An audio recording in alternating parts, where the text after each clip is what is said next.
Hi అండి. శారీరక బలం, అధికారం ఈ రెండిటి మధ్య సంబంధం గురించి మనందరికీ కొన్ని ఆలోచనలుంటాయి కదా. కండలు తిరిగినవాడే లీడరని, ఎవరికి బలముంటే వాళ్లదే రాజ్యమని మనం తరచుగా అనుకుంటూ ఉంటాం. కానీ అసలు ఈ నమ్మకంలో ఎంత నిజముంది? రండి, ఈరోజు దీని వెనకున్న వాస్తవాలేంటో చూద్దాం. అసలు పాయింట్ ఇదే. నిజంగా మన సమాజాలన్నీ కండబలం అనే పునాది మీదే కట్టబడ్డాయా? ఈ ప్రశ్న మనల్ని ఎన్నో ఏళ్లుగా ఆలోచింపజేస్తూనే ఉంది. ఇప్పుడు ఈ ప్రశ్న వెనుకున్న చరిత్రను, నిజానిజాలను కాస్త లోతుగా పరిశీలిద్దాం. ఈ ఆలోచన వెనుకున్న ఒక ఫేమస్ థియరీ ఉంది. దాన్ని కండబల సిద్ధాంతం లేదా మజిల్ పవర్ థియరీ అంటారు. ముందుగా దాని గురించి స్పష్టంగా తెలుసుకుందాం.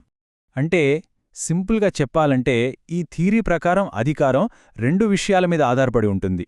ఒకటి, డైరెక్ట్గా ఫిజికల్ ఫోర్స్తో ఇతరులను కంట్రోల్ చేయడం. రెండు, వ్యవసాయం లాంటి కష్టమైన పనులన్నీ తమ చేతుల్లోకి తీసుకుని ఫుడ్ ప్రొడక్షన్ని, ఆ తర్వాత మొత్తం సమాజాన్ని కంట్రోల్ చేయడం. కాని ఈ థీరీలో కొన్ని పెద్ద ప్రాబ్లమ్స్ ఉన్నాయి. అవేంటో చూద్దాం. సరే, బావుంది. కాని ముందుగా ఈ థియరీ బేస్నే మనం ఒకసారి ప్రశ్నిద్దాం. అసలు బలమంటే ఏంటి? బలవంతులు అని ఎవరినంటాం? కేవలం కండలు తిరిగితేనే బలమా? ఇక్కడే అసలు ట్విస్ట్ ఉంది. బలమంటే ఏదో ఒక్కటే కాదు. పురుషులకు సగటున కండరాల బలం ఎక్కువగా ఉండొచ్చు, నిజమే.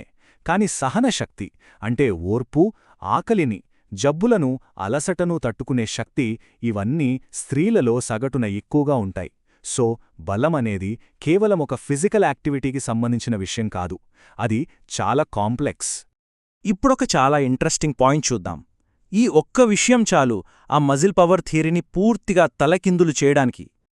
ఇది చాలా పవర్ఫుల్ క్వశ్చన్ కదా.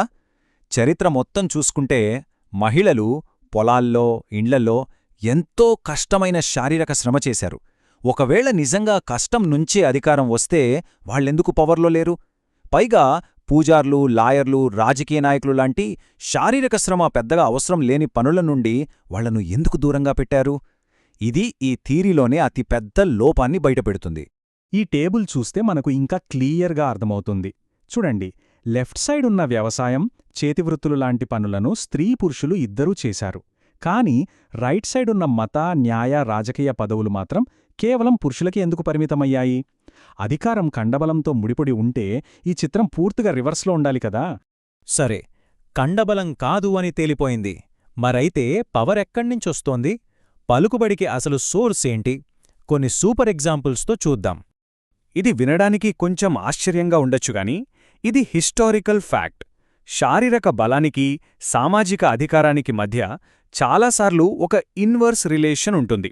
అంటే ఒకటి పెరుగుతే ఇంకోటి తగ్గుతుంది. ఫర్ ఎగ్జాంపుల్, పాత రోజుల్లో బానిసలు, కార్మికులు చాలా కష్టమైన పనులు చేసేవారు. కాని వాళ్లకి జీరో పవర్ ఉండేది. ఇది మనకు తెలిసిన విషయమే. మన ఇళ్లల్లోనే చూస్తాం కదా. తాతయ్యలు శారీరకంగా బలహీనంగా ఉండొచ్చు కానీ ఇంట్లో వాళ్ల మాటే ఫైనల్. అది వాళ్ల అనుభవానికి, జ్ఞానానికి మనం ఇచ్చే గౌరవం. ఇక్కడ పవర్ వయస్సుతో, అనుభవంతో వస్తుంది, కండబలంతో కాదు. చరిత్రలో ఈ డార్క్ ఎగ్జాంపుల్ తీసుకుంటే, ఒక్క యజమాని 100 మంది బలమైన బానిసలను ఎలా కంట్రోల్ చేయగలిగాడు? అది సోషల్, ఎకనామిక్, లీగల్ సిస్టమ్స్ వల్ల సాధ్యమైంది. అంతేకాని అతని వ్యక్తిగత బలం వల్ల కాదు. సినిమాల్లో కూడా చూస్తుంటాం. మాఫియా డాన్ ఎప్పుడూ పెద్ద వయసువాడే ఉంటాడు. అతను ఎప్పుడూ ఫైటింగ్ చెయ్యడు. అతని అధికారమంతా అతని బ్రెయిన్, నెట్వర్క్, భయాన్ని పుట్టించే కెపాసిటీ మీద ఆధారపడి ఉంటుంది. ఫైటింగ్ చేయడానికి కండలు తిరిగిన కుర్రాళ్ళుంటారు. ఇది కేవలం మన మనుషుల్లోనే కాదు, మన దగ్గరి బంధువులైన చింపాంజీల్లో కూడా సేమ్ టు సేమ్. చింపాంజీల గ్రూప్లో కేవలం బలంగా ఉన్న చింపాంజీ లీడర్ కాలేడు. ఎవరు మిగతా చింప్స్తో సపోర్ట్ సంపాదించుకుని ఒక స్ట్రాంగ్ టీంను బిల్డ్ చేస్తారో వాళ్లే ఆల్ఫా అవుతారు. ఆదిమ మానవ సమాజాల గురించి చెప్పిన ఈ మాట మన పాయింట్ను ఇంకా స్ట్రాంగ్గా ప్రూవ్ చేస్తుంది. అప్పటినుండి ఇప్పటి వరకు లీడర్షిప్కి బేస్ ఎప్పుడూ సోషల్ స్కిల్సే, కానీ మజిల్స్ కాదు. ఓకే, ఇప్పటిదాకా మనం చూసిన పాయింట్స్ అన్నీ మన జాతి అంటే హోమోసేపియన్స్ సక్సెస్ స్టోరీకి ఎలా కనెక్ట్ అవుతాయో చూద్దాం.